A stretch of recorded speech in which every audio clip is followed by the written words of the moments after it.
All right, you say the consequences would be bad, it would be irresponsible not to act. Despite these stakes, the president refuses to negotiate, saying what Republicans are demanding has never happened before. Take a look.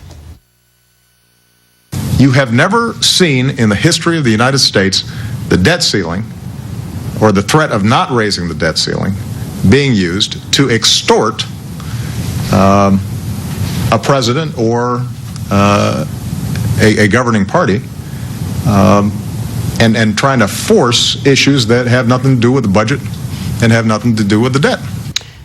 But, Mr. Secretary, that is just not true. Congress has voted to raise the debt ceiling 53 times since 1978, more than half. 27 times it's been linked to something else. And among those items it's been linked to campaign finance reform, school prayer, and busing, and a nuclear freeze.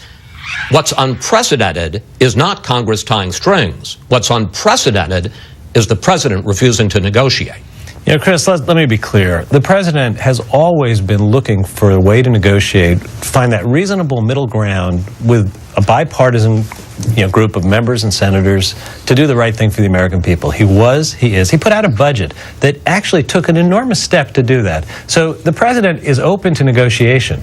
The question about the debt limit is different. And frankly, I think your history is wrong. If you look at the cases where the debt limit was involved, there were many other things attached to the debt limit, but the question of threatening to cause a default of the United States, not until 2011 did it become a positive agenda. Mr. Secretary, your history, with all due respect, your history is wrong. In 1973, Democrats in the Senate, including Ted Kennedy and Walter Mondale, wanted to attach campaign finance reform under Richard Nixon during Watergate to raising the debt limit.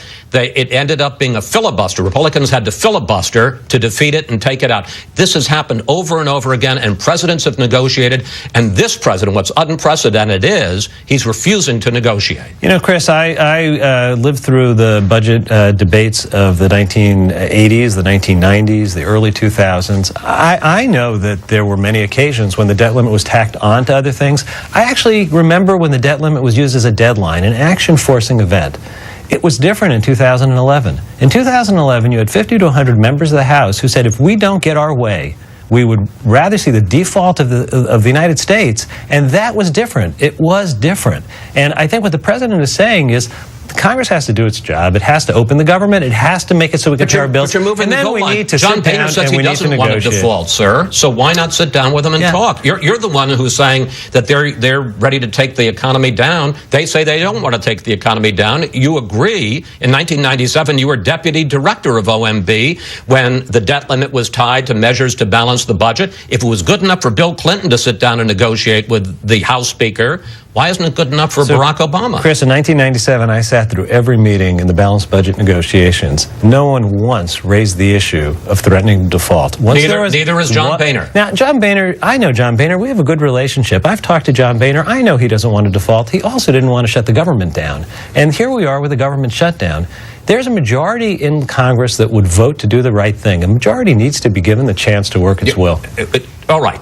Let me just look. First of all, John Boehner is not threatening to default. He's saying he doesn't want to default. Republicans are talking right now about a down payment on the debt. They're willing to ease the sequester automatic spending cuts in return for long-term spending cuts through entitlement reform. Will the president negotiate on that as part of a deal to deal with the debt limit and the shutdown? Chris, we need to separate the issues. Why? Congress Why? needs It hasn't been separated for years. Congress needs to open the government. We're now going into the second week of a government shutdown. It's causing real damage to the American people. Every day, people who thought it was okay to shut the government down, every day they're discovering why it's a problem.